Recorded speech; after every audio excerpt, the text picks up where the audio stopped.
1 Reis, capítulo 19, nós vamos ler do verso 1 ao verso 18.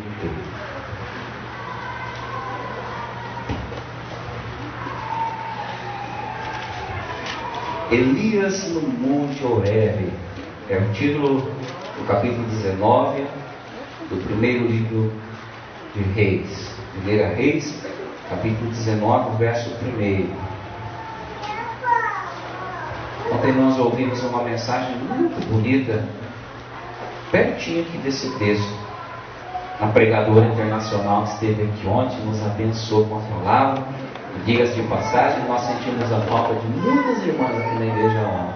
Você perdeu. Os meninos vestidos de sushi man. Cada irmã passou ali e ganhou uma correntinha linda que a Gabriela trouxe lá da loja dela. Escolheu as melhores. Olha, irmãos, foi feita uma batidinha de morango e pêssego, né? Eu só consegui tomar de pêssego, de morango sumiu, bateu 30 litros, tomou tudo rapidinho. Porque essas irmãs, viu, irmãos? São boas de garfo também, não são só os homens, não. Foi feito um canudinho, um copinho assim com a flor. Foi a coisa mais linda. E você não veio, você perdeu. Então se programa para no próximo evento das mulheres, das Débora, você estar aqui, principalmente pela palavra que nós ouvimos ontem. Então nós vamos pregar aqui pertinho do texto que nós ouvimos ontem. 1 Reis, capítulo 19. Diz assim: Acabe fez saber a Jezebel tudo quanto Elias havia feito e como matou todos os profetas à espada. Então Jezebel mandou um mensageiro a Elias a dizer: Façam-me os deuses como lhes aprouver, se amanhã a estas horas não fizer eu a tua vida como fizeste a cada um deles. Temendo, pois, Elias levantou-se e para salvar sua vida se foi e chegou a Berseba, que pertence a Judá, e ali deixou o seu moço.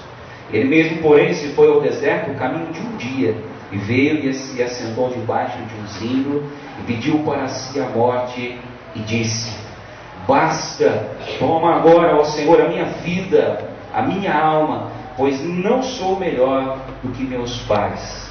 Deitou-se e dormiu debaixo do zimbro. Eis que o anjo o tocou e lhe disse: Levanta-te e come. Olhou ele e viu junto à cabeceira um pão cozido sobre as pedras em brasa e uma botija de água. Comeu, bebeu e tornou a dormir.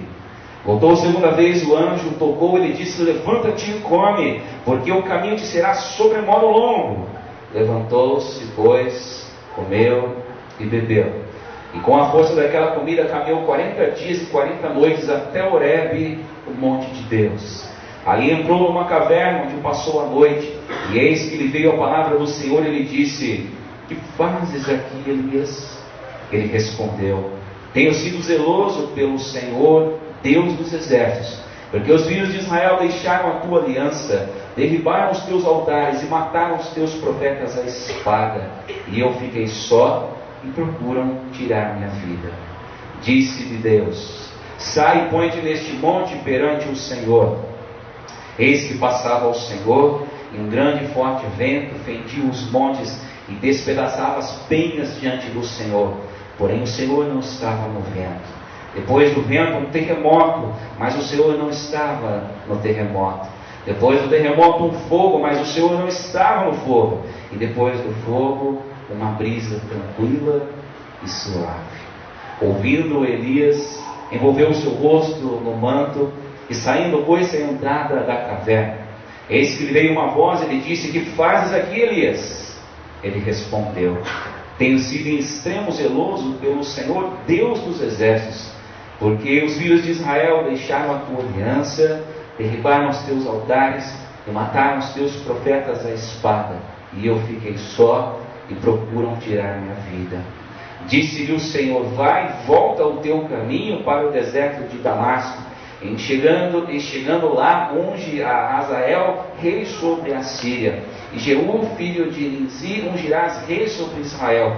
E também Eliseu, filho de Zafate de Abel-Melá, ungirás profeta em teu lugar.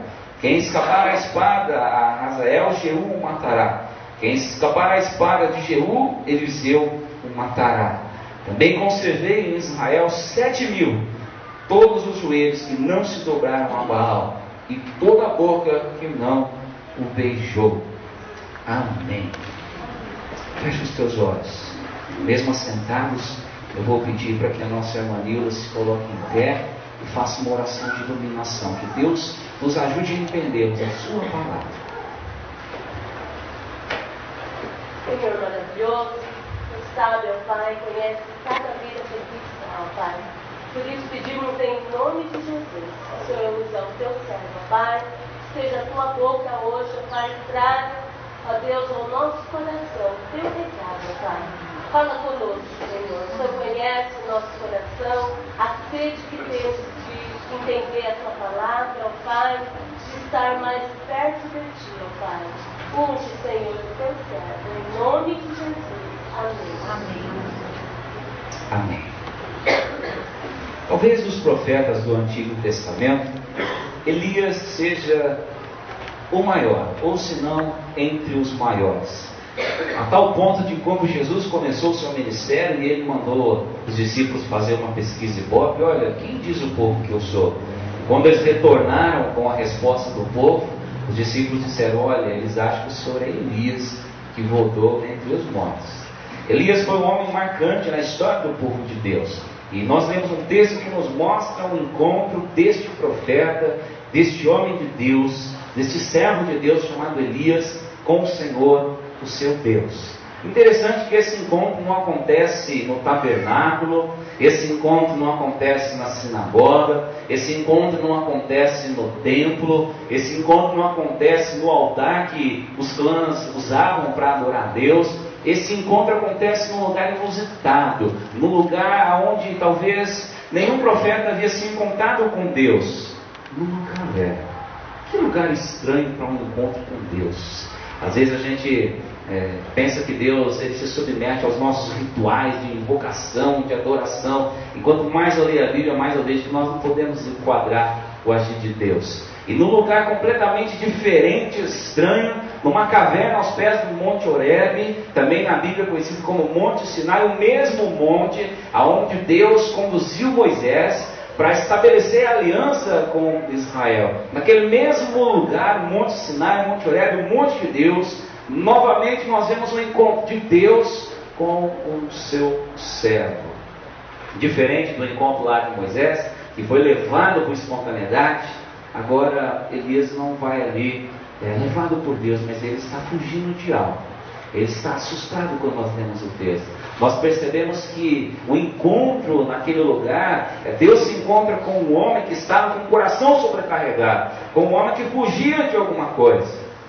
E para a gente entender esse encontro, nós precisamos voltar um pouquinho os acontecimentos bíblicos. Se nós olharmos o capítulo 16 de 1 Reis, nós vamos ver no verso 30 a seguinte expressão: que Acabe, o rei, aquele que foi levantado para conduzir o povo diante de Deus, aquele que foi escolhido, foi ungido pelo profeta para honrar, para ensinar o povo a honrar a aliança que Deus havia estabelecido. Capítulo 16, versículo 30, diz que de forma decepcionante, Acabe fez justamente o contrário. Diz o texto lá categoricamente que ele fez o que era mal aos olhos do Senhor, muito mais do que qualquer outro rei que havia sido antes dele. E no versículo 31 diz mais, o texto diz assim: como se não fosse suficiente Acabe ter se destacado na maldade, no desvio da aliança do Senhor, para coroar tudo isso, ele se casou com uma mulher pagã chamada Jezebel. E junto com Jezebel, abro um parênteses, às vezes a gente precisa ouvir conselho de pessoas boas, esposas, deem bom conselho aos nossos maridos. Um bom conselho de uma esposa muda a história de uma família. E aconselhado por essa mulher chamada Jezebel, eles se lançaram no empreendimento. Eles saíram da Israel, derrubaram os altares, derrubaram os lugares onde as pessoas adoravam a Deus e construíram no lugar altares a Baal. E então mataram os profetas, perseguiram os profetas, ensinou o povo a se corromper. Acabe e Jezabel, ajudaram Israel a apostatar da sua fé, a se desviar da sua fé, de tal forma que Elias, enquanto homem de Deus, se sentia acuado. Os profetas foram caçados, foram perseguidos. Era um tempo de dúvida, um tempo de incerteza, mas como Deus não deixa o seu povo enganado, Deus não deixa o seu povo à mercê de corações corruptos, Ele levantou esse homem chamado Elias. E Elias, guiado por Deus, muito corajosamente, vai até lá ao palácio e fala o seguinte: olha, Acabe, eu vim aqui para te falar um negócio. Deus está vendo a sua maldade. Deus está vendo a perseguição que você fez em nome de Baal contra os profetas de Deus. Sabe o que eu vim te falar aqui em nome de Deus? Não vai chover nessa terra durante 3 anos. Eu fico imaginando quão corajoso Elias precisou ser nessa hora. Acabe era o rei tinha, se o rei fizesse assim, meu amigo, o cara saía vivo. Se o rei fizesse assim, os capatazes já agarravam, levavam para o calabouço e ali ele era executado. Eu fico imaginando a coragem que Elias teve. E ele foi lá e falou: olha, mediante a sua teimosia, o seu pecado, você vai ver 3 anos não vai chover nessa terra. E quando Deus fala uma coisa, por mais improvável que seja, nós precisamos levar isso a sério. E durante 3 anos não choveu naquela terra. Vamos pensar uma coisa: quanto tempo a gente está com racionamento de água aqui? Racionamento, mas água tem, não tem? Dia sim, dia não, mas nós temos água. Tomamos nosso banho, limpamos a nossa casa, fazemos a nossa comida. Imagine um lugar onde não choveu por 3 anos. E a consequência disso, quando você vai ler no capítulo 16, 17, a fome se espalhou pela terra de Israel. A panela da viúva secou, não tinha de comprar comida, não tinha onde vender comida. A escassez, a pobreza, a miséria assolou aquela nação. E vamos pensar que esse mal-estar de Elias com Acabe não durou 3 horas, 3 dias, 3 meses. Criou-se uma tensão de 3 anos. E Elias se manteve firme. E Elias se manteve no seu propósito. E Elias se manteve naquilo que Deus mandou ele lá falar. E quase ao final dos 3 anos, ele manda chamar então os profetas de Baal. E ele fala assim: olha, Deus me falou de novo que logo logo vai chover. Mas antes de fazer chover, Deus quer provar que Ele que comanda as coisas, não Baal. E ele chama os 450 profetas, que diz o texto que comiam à mesa com essa rainha pagã chamada Jezebel. E nós sabemos a história. Construiu um altar para Baal e um altar para o Senhor Deus de Israel. E ambos oraram e falaram: olha, Deus que é o verdadeiro vai mandar fogo e vai consumir esse holocausto. Qual Deus mandou fogo? Nós já sabemos a história, o Deus de Israel. E diz o texto que naquele dia então, Elias perseguiu os profetas de Baal e exterminou os 450 profetas de Baal. E aí entra o nosso texto. Quando a notícia chegou até Jezabel, e ela ouviu falar que Elias, sozinho, desafiou e matou os seus 450 profetas que eram contratados pelo rei, pela rainha, para profetizar, para ensinar aquilo que estava de acordo com o querer deles. Ela se irou e ela mandou dar um aviso: olha, vai lá e avisa para Elias, que eu quero que os deuses me amaldiçoem, eu quero que os deuses façam igualzinho comigo. Se amanhã, até meio-dia, eu não fizer com Elias a mesma coisa que ele fez com os meus profetas. Quem assistia aquele filme de Bang Bang, lembra quando o mocinho chegava para o outro e falava assim: alguém tem que sair dessa cidade. Essa cidade é o que eles falavam? A cidade é pequena, né? Assim, eu falo, essa cidade é pequena demais para nós dois. E se você não sair amanhã ao meio-dia, a gente se encontra aqui. Era assim aqueles filmes, né? Eram até gostosos de assistir. E lá alguém morria. Se alguém não saísse da cidade até meio-dia do outro dia, os filmes todos são legais. Se você assistir 20, é sempre a mesma coisa. Mas a cidade era pequena demais. Alguém tinha que ceder e tinha que fugir. Elias sentiu-se amedrontado, porque ele pensou que quando os profetas de Baal caíssem, que o povo ia se insurgir, que o povo ia pedir o fim daquele reinado corrupto, cruel. Mas ele se decepcionou. E quando ele ouviu que Jezebel estava viva, que Acabe continuava reinando, ele se sentiu então abandonado. E ele então foge.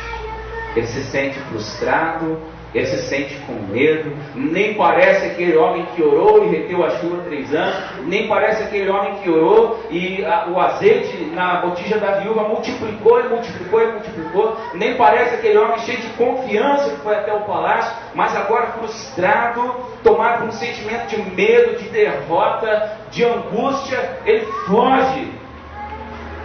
E eu fico imaginando o tamanho da angústia de Elias.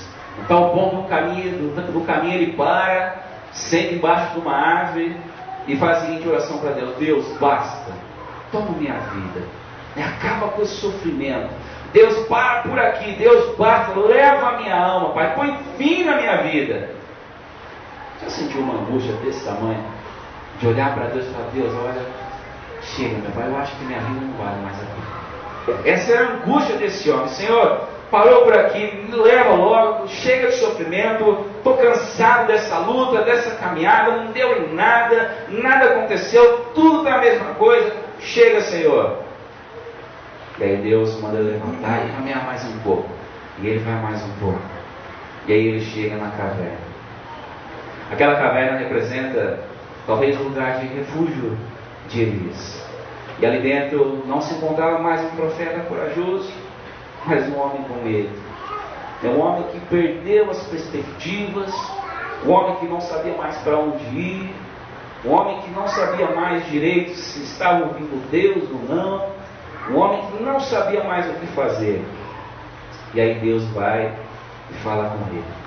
E eu pergunto: você já se sentiu como Elias, cansado? Você já se sentiu como Elias, sem saber direito para onde ir, o que fazer? Você hoje foi muito bem colocado aqui na nossa EBD. Todos nós temos o nosso Golias. Eu achei bonito nossa irmã falar isso. Todos nós temos o nosso gigante a enfrentar, a encarar. E eu diria mais, todos nós estamos sujeitos a um momento desse, de caverna, de solidão, de sentimento de frustração, de sentimento onde parece que por mais que a gente faça, por mais que a gente se esmere, as coisas não acontecem. Esse sentimento de solidão que tira até a alegria da própria vida. Nenhum ser humano está isento disso. Você é humano, glória a Deus, talvez não seja a sua situação, mas enquanto ser humano nós estamos sujeitos a dias de tristeza, de adversidade, de provação, de angústia. Aquele dia onde a gente acorda querendo não ter acordado. Fala: Deus, não, a gente desce uma da cama para ter a vontade de subir do outro e permanecer ali. Todos nós estamos sujeitos a esse momento de dor, de solidão.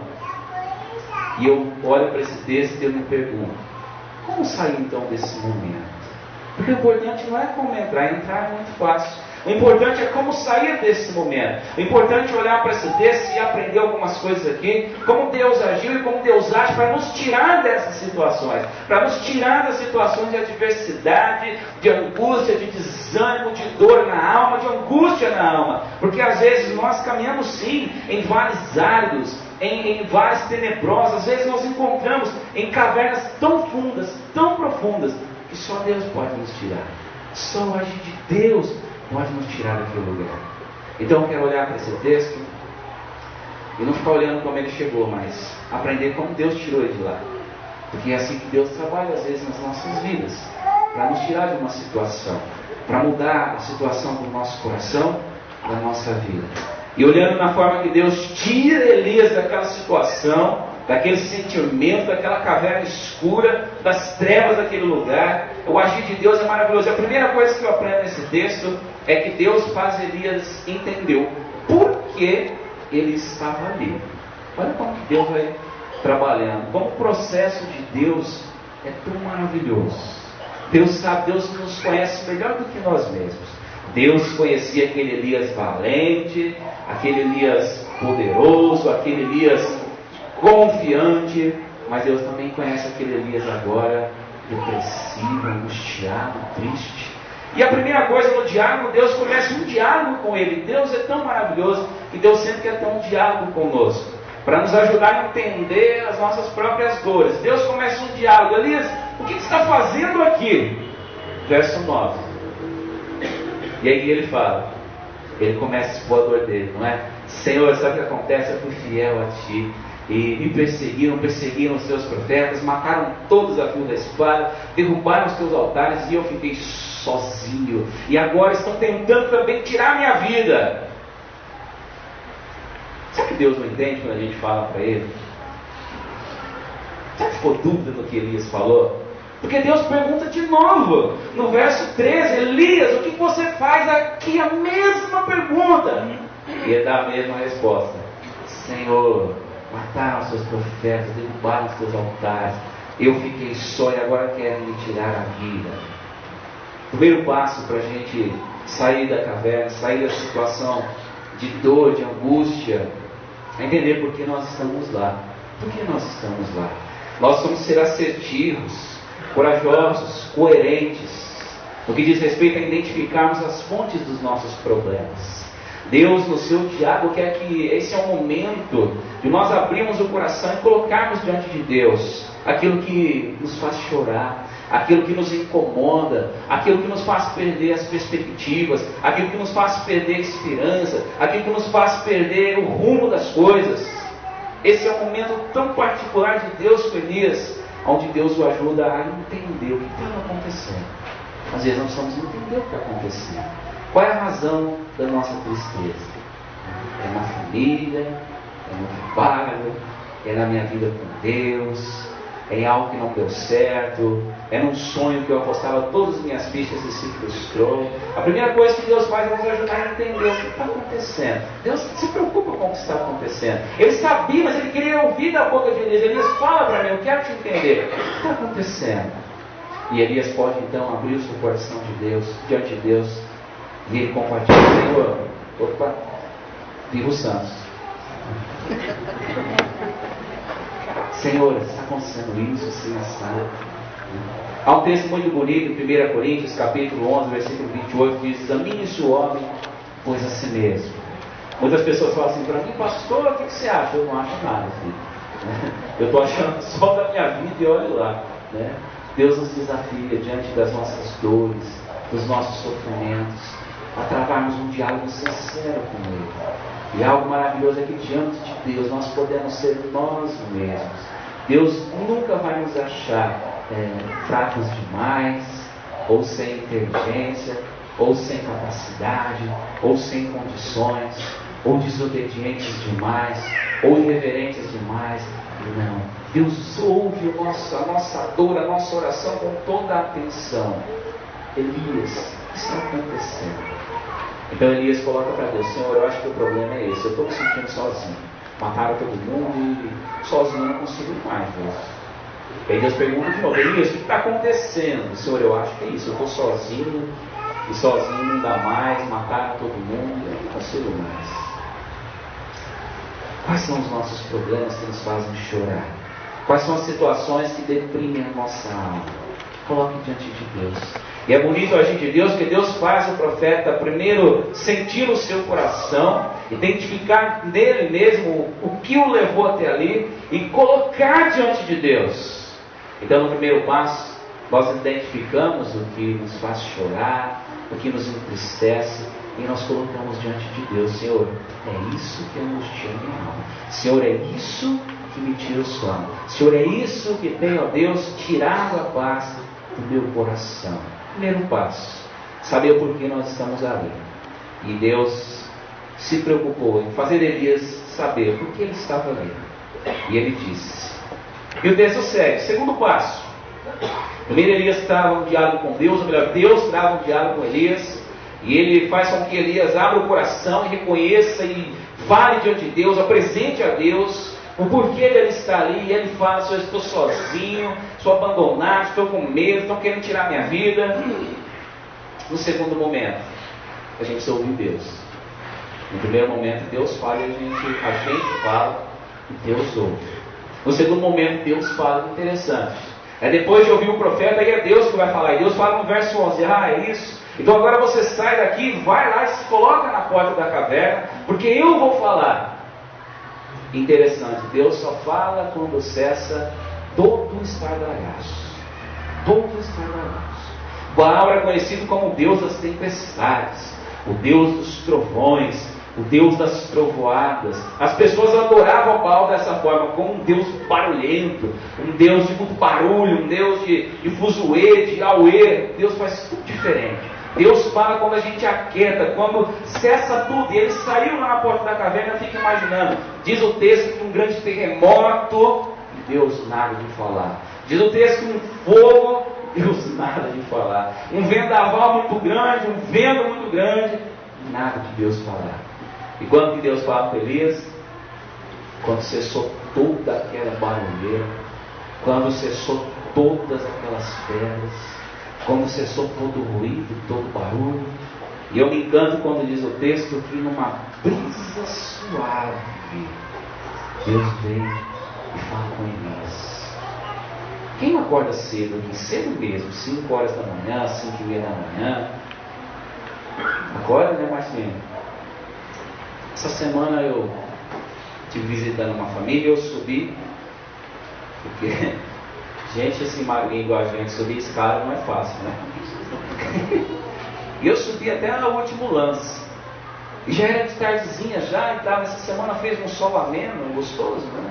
E de lá de cima eu observei e dava para ver o pôr do sol que começava a marcar o prédio, né? E eu fiquei parado lá um pouquinho, mandando uma mensagem no celular. E bateu aquele ventinho gostoso. Parece que chega a acariciar o rosto da gente, né? Aquele vento, aquela brisa gostosa junto com o entardecer. E eu parei uns minutinhos ali e agradeci. Só o fato de estar vivo. Falei, Senhor, bom poder sentir esse sol, entardecer, essa brisa. Eu fico imaginando quanto foi gostoso para Elias, quando cessou tudo e aquele vento tocou o rosto do profeta. E ele ouviu Deus falando. E quando Deus fala, a gente sabe que é Deus falando. Ninguém precisa insistir com a gente. É quando o pastor fala uma coisa, quando o presbítero fala é outra, quando a diaconisa fala, pode falar 1 milhão de vezes, mas quando Deus fala, meu amigo, aí a gente sente na alma. E aí ele é seguinte, e aí Deus novamente encaminha a vida dele. Deus fala, olha, levanta, vai embora daqui, vai lá na aldeia tal e unge o fulano de tal rei sobre a Síria, vai e unge o filho do Beltrão, sendo profeta sobre Israel. Olha, sabe uma coisa, hein? Já que vocês, olha, às vezes quando a gente fala com Deus, Deus surpreende, sabe por quê? Porque quando Deus fala de volta, Ele mostra para nós que Ele tem a solução para o problema. Se o problema era que ele se sentia só, quando Deus fala com ele, o que Deus fala para ele? Olha, vai lá, unge o fulano lá, rei da Síria, unge Eliseu, profeta no teu lugar. E quando parece que o discurso está acabando, no último versículo, o que Deus fala para ele? É como se Deus estivesse falando assim, esqueci. Né? Olha, saiba que com você tem mais 7.000 dos joelhos que não se dobraram a Baal. Eu fico imaginando, se ele estava se sentindo sozinho, e o problema dele fugir para ali era a solidão. Naquele momento a solidão dele acabou. Ele tinha mais 7.000 na mesma situação, mais 7.000 que estavam lá no dele, junto com ele, pronto para marchar com ele para fazer a diferença. Quando Deus fala, Ele traz solução. Quando Deus fala, Ele nos faz ver as coisas de uma nova perspectiva. Quando Deus fala, Ele suscita a nossa esperança. Ele ressuscita em nós o desejo, o amor pela vida, porque Ele abre os nossos olhos para nós vermos coisas que estão tão óbvias, mas que nós não enxergamos. Quando Deus fala de forma poderosa, carinhosa, Ele nos faz ver coisas novas, diferentes, maravilhosas que Ele preparou para nós. Elias não estava sozinho. O problema é que a dor dele era tão grande que ele não estava enxergando. Junto com ele tinha mais 7.000. O segundo passo é a gente ouvir Deus. Ouvir o que Deus está falando. Ouvir o que Deus preparou. Ouvir o que Deus já planejou. Eu tenho comigo que um dos sentimentos mais ruins. Quem é medroso aqui? Ou medrosa? É medroso ou você? É? Você é medroso ou não? É mesmo. Não apagou a luz aqui para a gente saber? Quem tem medo de escuro? De escuro, deixa eu ver. Você tem, Carlinha? Jesus!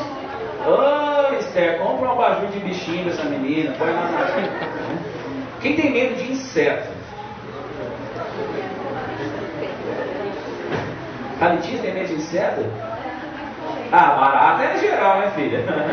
Como diz, né? O bicho ser feio, cascudo não tem problema, mas voar é pra acabar, né? Quem tem medo de ficar sozinho? De ficar sozinho. Eu vou confessar, não tem medo de escuro, a Larissa é testemunha. Eu acordo de noite, às vezes, para beber água, não acendo a luz, porque se eu acender a luz, eu desperto e não durmo mais. Eu vou bater no dedinho, bater na canela, mas vou. Vou lá, bebo minha água, volto, deito e durmo gostoso. Tanto que se ela sair acender a luz, eu fico runhetando. Não durmo mais. Quem assistiu aquele filme do Exorcista? Quem assistiu? Assistiu, Pedro? Dormiu no meio do pai e da mãe depois, né? Quando eu estava na República ainda, eu estava lá no sábado. E sábado a gente sempre ia dormir tarde, porque a aula acabava na sexta-feira, sábado ainda era folga.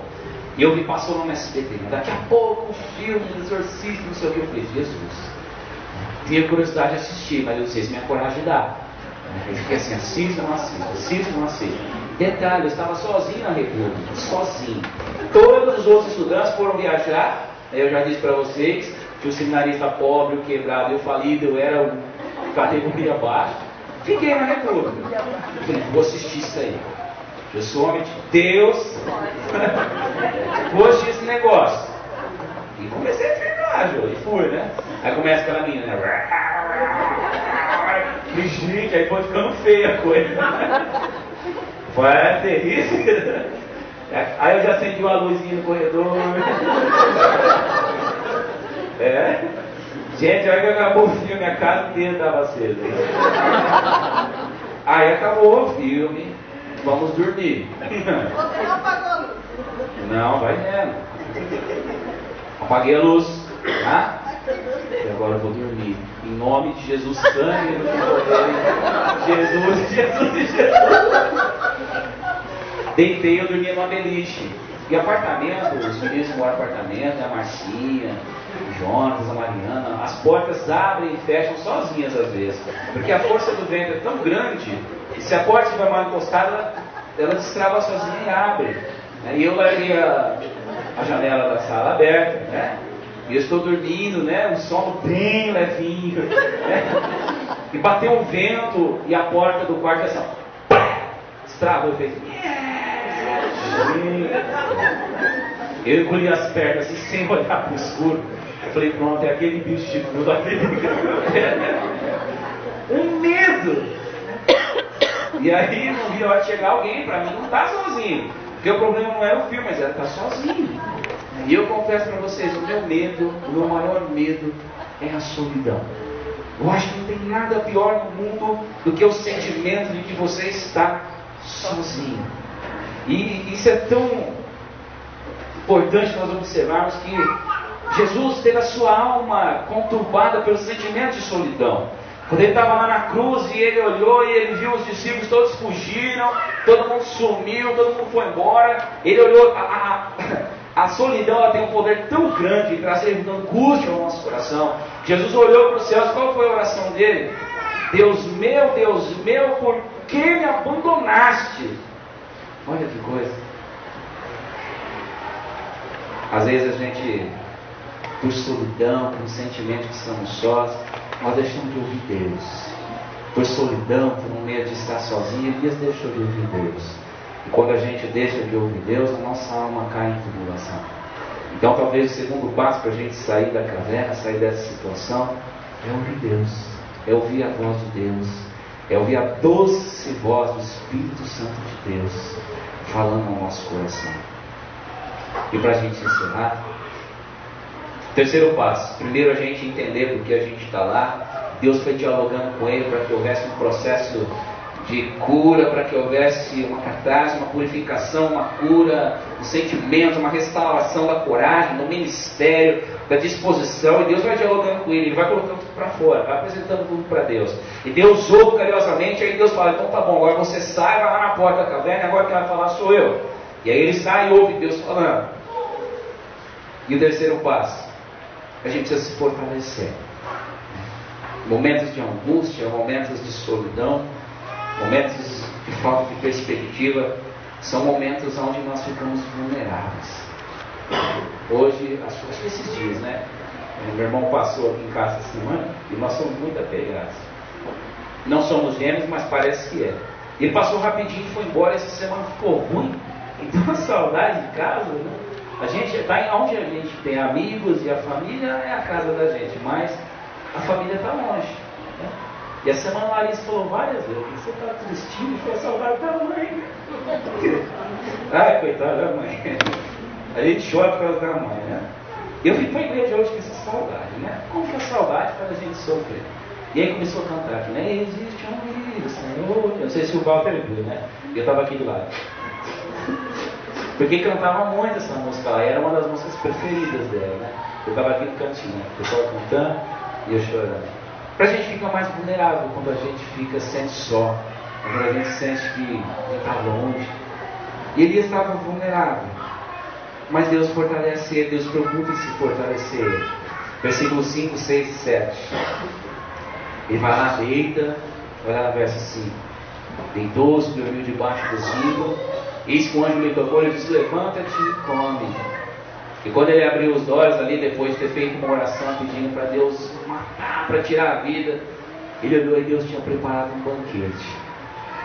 E lembrava o seguinte, né? Não tinha comida naquele lugar não, gente. Ninguém tinha o que comer, nem a viúva.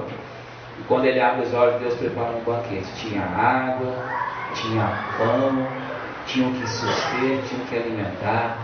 E ele se alimenta e segue a jornada daquele lugar.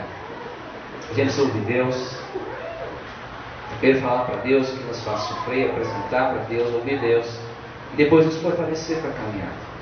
E como nós nos fortalecemos? Orando, né? Nos alimentando também, mas não só de pão, água, comida, mas da palavra de Deus, alimentando a alma, alimentando o espírito, chegando mais perto de Deus, gastando mais tempo com Deus, nos dedicando mais a Deus, deixando Deus tocar a nossa alma, a nossa vida, o nosso coração, de formas novas, de formas surpreendentes, como só Deus pode fazer. Às vezes a gente fica tão fraquinho, a gente fala assim: agora não vou nem para frente, nem para trás, não dá mais. Mas nós vamos fortalecendo através da oração, através da vida em comunhão, através da nossa presença na igreja, através da presença da igreja em nós, através do diálogo com Deus, através de um bom dia para Deus todos os dias. E aí, depois de se fortalecer, Elias foi. Interessante que ele foi numa missão surpreendente. Era comum Deus dizer: olha, vai e unge o fulano de tal, de Judá, rei, unge o fulano de Jerusalém como rei, unge o fulano da tribo de Benjamim como rei. Mas Deus manda ele numa missão extraordinária, a ungir um homem que não era do povo de Deus, um homem da Síria, rei sobre a Síria. Uma missão diferente. E aí, depois de ouvir Deus, de se fortalecer, de se preparar, de ouvir Deus mostrando coisas que ele não tinha visto ainda, ele se levanta e vai e unge aquele homem rei sobre a Síria. E Deus então traz aquele rei que Elias ungiu, e usando a mão daquele rei, usando o exército daquele rei, Deus traz juízo sobre Acabe e sobre Jezabel. E aqueles que fizeram Elias correr assustados com ele, então acabam perdendo a própria vida mediante o juízo de Deus. E tudo acontece com um homem que entrou pedindo a morte, que entrou assustado, com medo, sozinho, e que sai de lá transformado. Há um salmo muito bonito que diz que Deus acrisola a prata. Salmo 66, verso 10. Pois tu, ó Deus, nos provaste, acrisolaste-nos como se acrisola a prata. O que é acrisolar? Alguém foi ourives aqui, já trabalhou com isso?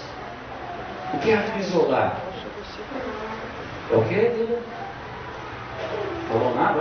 Você falou, Dila. Acrisolar é purificar. E como que o cara faz isso? Ele pega a prata, coloca lá no recipiente, derrete tudo, e ele mantém ali a milhares e milhares de graus Celsius, uma chama intensa, constante, muito, muito quente, e ele vai derretendo aquela prata, ele mantém aquela prata ali, borbulhando, borbulhando, borbulhando, e qual é o ponto onde a prata já está purificada? Olha que coisa interessante. Não dá para pôr um termômetro lá. Se pôr um termômetro, explode. Não dá para fazer igual a gente faz com a mamadeira do neném. Eu vou ter que aprender a fazer isso daqui uns dias, né? Os pais da Ana, daqui um dia vai ser a vez da Larissa. A Larissa vai ter que aprender a Larissa, né, Larissa? Sabe como é que o ourives vê quando a prata está purificada? Quando o reflexo dele pode ser visto na prata. É quando a prata se torna reflexiva, quando ele olha para a prata e ele pode ver o próprio reflexo dele naquela prata, é o ponto. Ele tem que tirar na hora, senão ela passa, ela perde o ponto, ela não pode mais ser trabalhada para mais nada. Então ele fica de olho, a hora que ele consegue ver o reflexo dele, tira do fogo. Deus estava acrisolando Elias, para que em Elias fosse visto o reflexo do próprio Deus. Deus estava acrisolando aquele homem, para que no caráter dele, na vida dele, fosse refletido algo de valor, algo do coração de Deus. E concluo dizendo, às vezes Deus permite um momento de caverna, de desilusão, de dor, para que Ele possa refletir em nós o seu caráter, a sua vida, para que Ele possa refletir em nós algo de bom que vem do seu coração. Então nessas horas nós não devemos fechar o coração, mas abrir o coração e nos rendermos ao agir de Deus. Amém? Amém.